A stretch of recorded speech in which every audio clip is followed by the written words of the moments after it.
তো জব পাওয়ার জন্য প্রথম বলবো আমাদের কোন কোন গ্রহকে আমাদের অ্যাক্টিভ থাকতে হয়।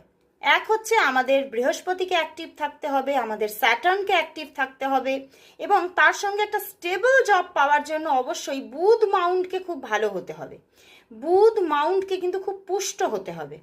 ওকে, তো এইবারে দেখবো জব আমাদের কোন রেখা দ্বারা আমরা বুঝতে পারছি। দেখো, এটি হচ্ছে আমাদের আয়ু রেখা, এবং আয়ু রেখার ভিতরের দিক থেকে একটি রেখা যখন দাঁড়াও এইভাবে অনেক রেখা বেরোয়, বুঝতে পেরেছো? তোমরা দেখতে পাও যে এইভাবে তোমাদের অনেক রেখা আছে, এইভাবে এইভাবে এইভাবে অনেক রেখা থাকে, তাই না? তোমরা দেখতে পাও না?